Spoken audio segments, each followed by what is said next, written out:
What's up guys, Lulu here from Rendercraft Studio, and today I'm going to be telling you guys everything you need to know about Forge. Forge isn't just another modeling tool. Forge is bringing actual CAD into Blender. This script is going to be just a breakdown of what Forge does. I'm going to try to take less time, so without the long story, let's get into the video. So right off the bat, when you enter Blender, when you are in Blender, the thing you first notice is you have your Forge mode here. It's basically your CAD mode. Let's just call it that. The way you have edit mode, texture paint mode, Forge mode is for CAD modeling. I tried to make Forge in a way that it feels like it's integrated into Blender, like something the Blender developers would do themselves.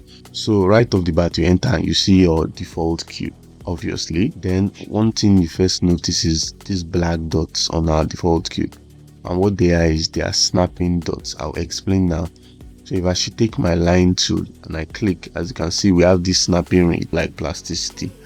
Forge takes a lot of reference from plasticity. So when we enter Forge mode, snapping is on by default, and we can always turn it off and on, either through here or through here.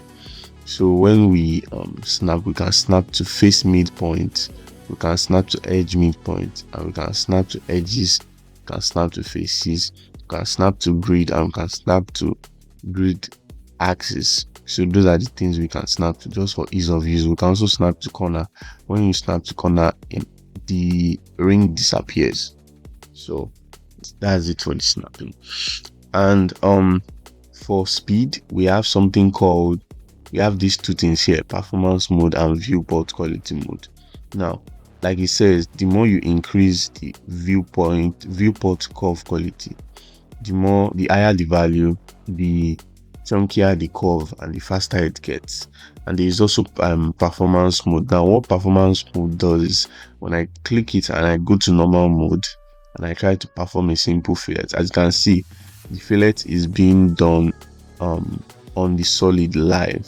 It's being done on the solid live. Now if I should turn on performance mode, as you can see, is a ghost preview instead of a live stuff, but it's still the same thing. So we made Forge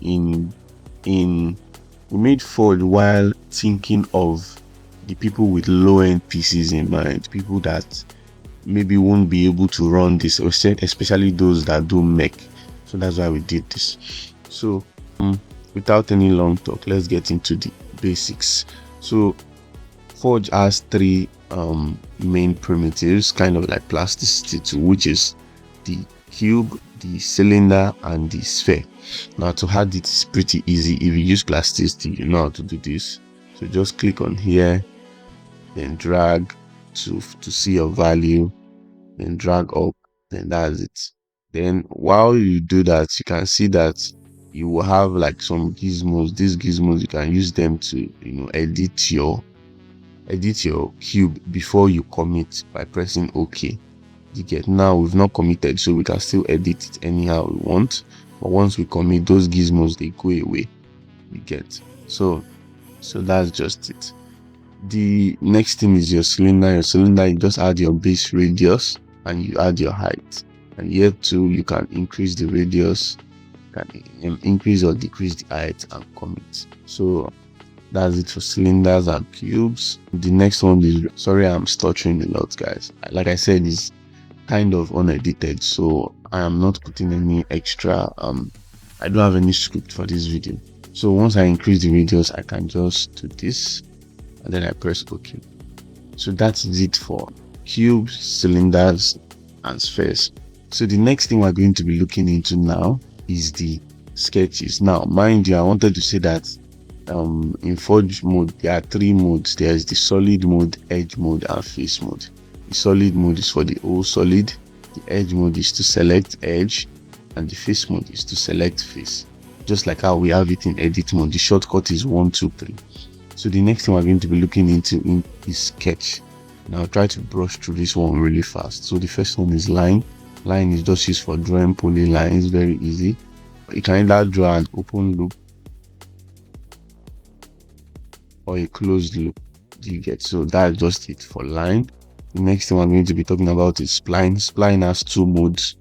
The first mode is the true point mode. You can just click like this. You can either create an open loop or a closed loop with spline. And when you go to edge mode, you see the vertices of the spline. You can select it, right click and make sharp. So you can either make sharp or make smooth, which is make tangent. Then the second type of spline is the true point spline. I hope I'm not going too fast though. The second type of spline is the true point spline.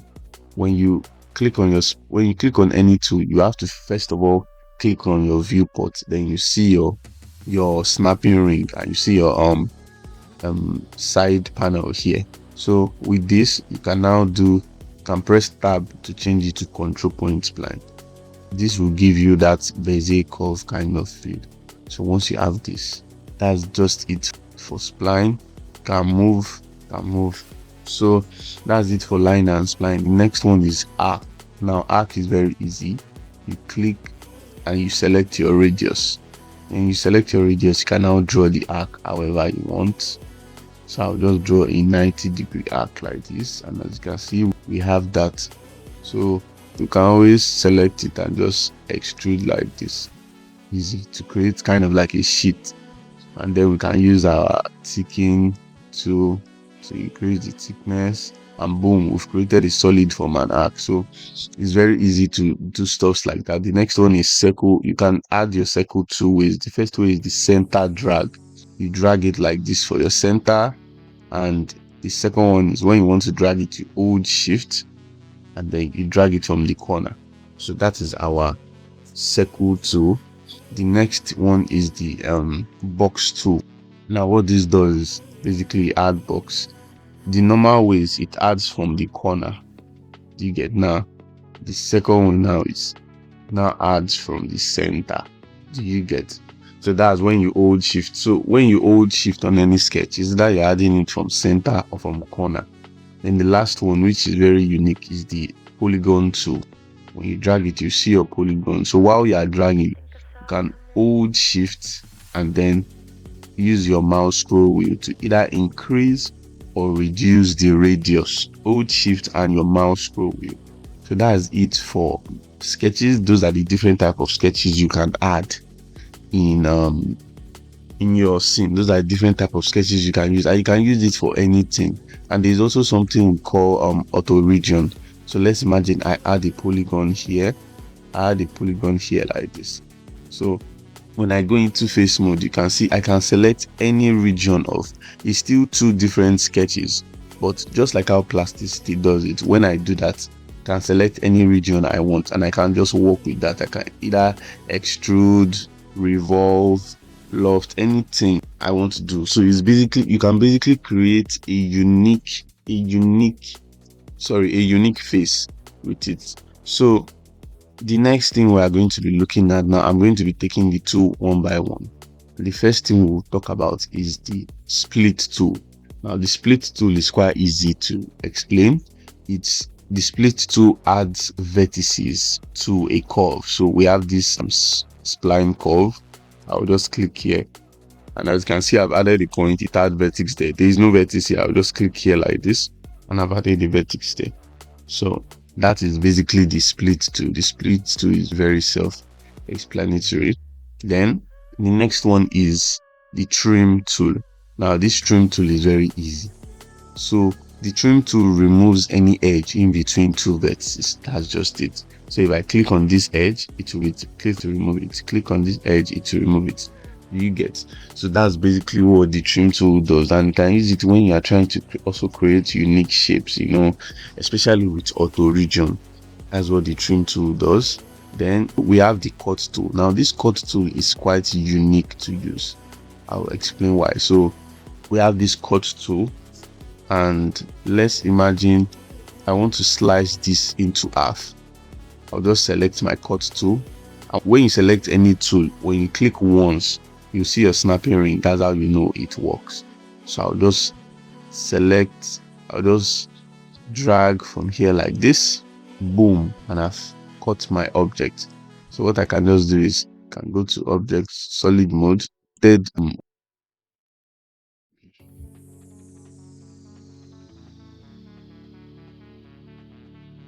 I've selected one of it and I can just move it here. I can just move it here. You get? So the cut tool is for dividing your object. So that's basically what the cut tool is. So the next thing on our list is the bridge tool. Now I'll try to explain this one very simply. So if I duplicate this cube and then I join the cube together, then I go ahead and maybe select both edges or just select one of them, and then I click on the bridge tool. So when I select this one, so you can see it has bridged it. If I select this tool, it has bridged it also. So that's basically what the bridge tool is for, bridging edges. You can also bridge faces too, actually. That's what the bridge tool is for. And then there's also the patch tool. The patch tool is basically fill in Blender. So if I select everything like this and just press F for patching. So that's basically it for the bridging. As you can see, we bridge one cube together. We bridge two cubes together, actually. So that is it for bridge. The next thing we are going to be talking about is our boolean. Now I really love boolean a lot because there are two ways to boolean, actually. So let me go ahead and add a cube just to help us here. Yeah, so with our cube, the first way to boolean is when you have your object selected, right? When you have your object selected, you select either a sphere, a cube, or anything. In this case, let me use a cylinder. So while my object is selected, I will draw my cylinder on the object, draw my radius, and draw my height. And as you can see, it has cut the box automatically, just like that, even without me having to use any boolean tool. And the other way is through actually drawing the cylinder, and then I move the cylinder close to it like this. So then to use the boolean, you just click on the boolean, you tap once to activate your tool, then you click on your solid and click on your mesh. Now because remember what I said, because we're in performance mode, you won't see the live preview, but let me go to normal mode and select my boolean once again. So when I do this, as you can see, we are in performance mode. I can see the cut happening live. You can see the cut happening live. Do you get what I'm saying? Even when you get to intersect, you can see the movement happening live. Do you get? So that's basically the difference between, I wanted to show you guys visual difference between performance mode and normal mode. So for the boolean, we have three types of boolean, and the first one is the union boolean. The union boolean joins the two of them together. The subtract boolean use the tool body to cut the target body, and the last one is intersect, which basically cuts out the intersected part. So that's it for boolean. I'm sure we all know what boolean is. I don't want to stay on boolean now. The next thing we're going to be talking about is our mirror. And let me use a cube as an example here. Our mirror tool is quite useful. So this is how to use it. When you click your mirror and you click your object, you basically activated your mirror, as you can see.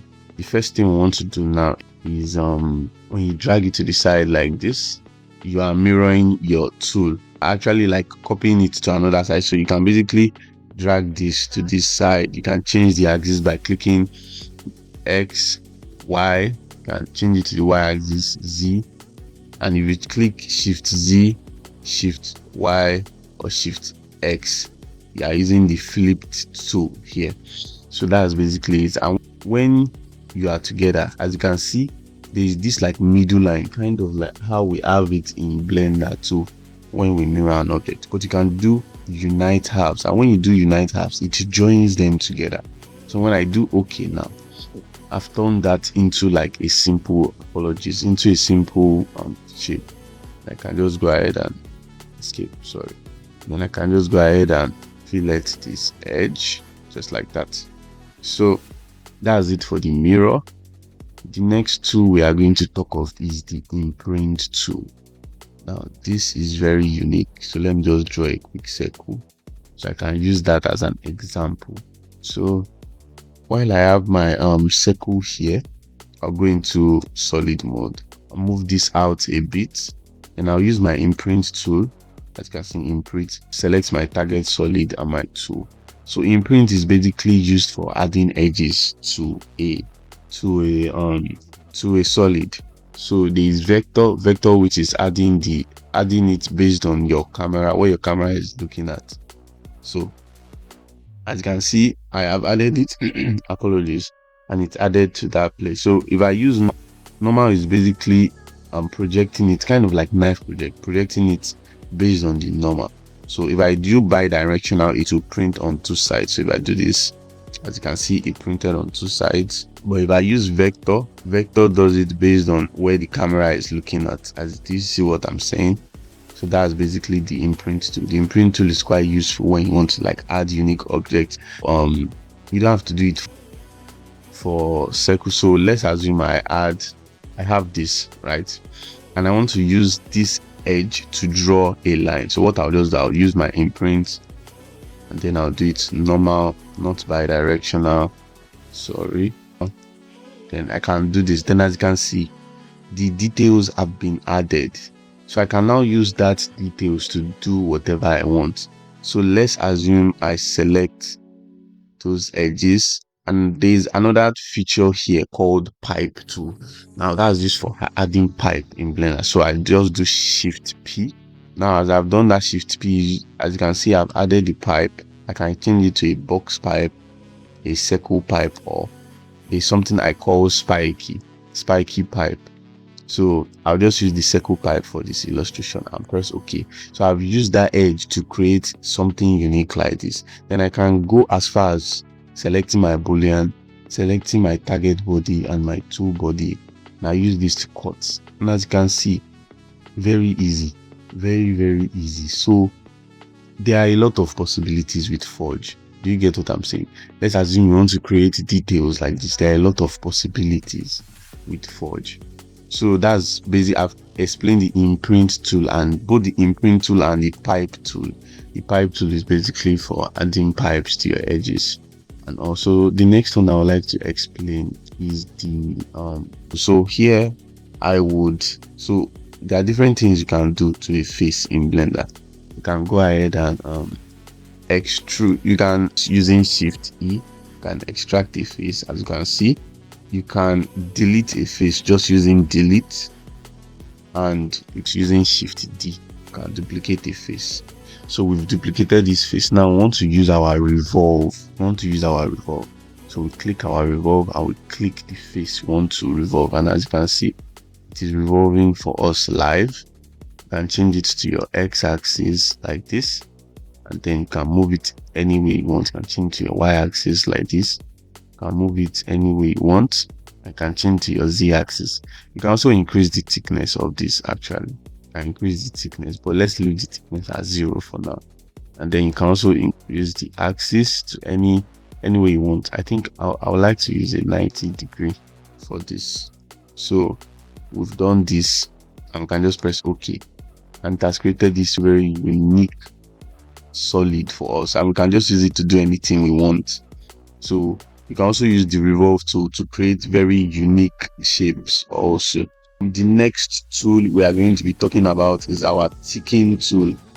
Now this one is, I've used it before in this video, but I'll just, for the sake of the video, I'll use it again. Let me extract this face. I'll go to my ticking tool and I'll select this. And I'll just increase the thickness and press OK. And as you can see, it has taken it. Obviously, if you don't want to see the ghost mode, you can just put it in normal mode. I think I'll increase my quality to 1. Then when I select this, I just press OK. As you can see, very easy. And I've explained the pipe tool already. The pipe tool is used for adding pipe. Sorry, I need to move away from the ticking. So the pipe tool, the pipe tool is used for adding pipes. So we should select the pipe tool. I will just select this, as you can see, or you can just choose to select, instead of selecting the button, you can select all the edge you want to add the pipe to. Then just do Shift P and you add your pipe like this, I just press OK. I added your pipe, and like I did before, you can then use boolean to just subtract if you just want to add some uniqueness to it like this. So that's it for the pipe tool. And the next thing is our loft. Now I'll use sketches to explain this. Actually, I'll draw my first sketch, and let's see, I'll just draw, let me draw a cube. Sorry, let me use the polygon to draw a cube. And then yeah, so imagine if I have this, and then what I'll do right now is I'll move this up, so I can now use our lofts. Oh, I still haven't explained this shape. I'll use our lofts, the first one, select the second one. But as you can see, our lofts basically created this for us. Sorry about this.